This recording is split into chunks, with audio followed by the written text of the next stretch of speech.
All right, so I can't say the name. It's just not the right thing to do. But I have a client. She was one of the biggest celebrities at one time, not too long ago, and her husband is a really famous director, and they're pretty busy. I mean, their house, their life. I mean, you know who the person is, and the level of being present and time they put in and just taking everything I recommend to heart and applying it. Every session is just so wonderful and just so productive, and they're doing such great work they have a few dogs that we're working on. And again, these people can make every excuse to hire someone to do the training for them, to not have the time for me as a dog trainer. As a dog trainer guy who, has time for him. Every time they're there, every time they're prepared, every time they follow through, they ask the questions based on them doing the work, not the same thing over and over, because they're just not putting the time in and doing what their dog needs and actually listening to what I'm recommending.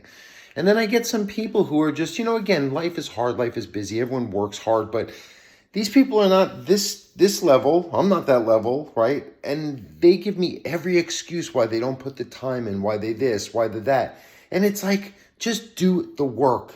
This will work. It will help your dog. Your dog will be easier to live with. All of this will become as a result. But when I see this, and again, in LA as a dog trainer, you really run the gamut. You can go to someone who works a regular everyday job all the way to one of the most famous celebrities in the world, like in an hour span of time from one client to the next. And when I see this, where the dogs are the constant, dogs are dogs. They don't recognize who they live with. They need the human's intervention, communication, changes, leadership, self-awareness to help them, to listen, to resolve mostly behavior issues we're dealing with.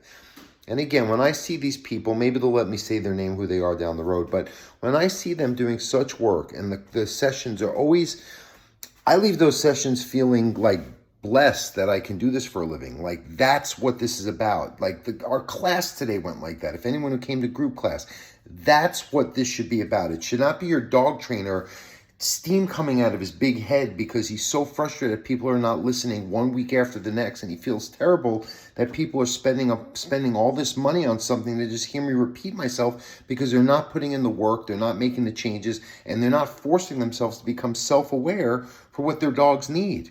You need to see things differently. I'm sorry you have your mind's eye driving how you want to interpret life and your proclivities towards how you want it to be. Dogs are the way they are, and they're not going to adjust for you.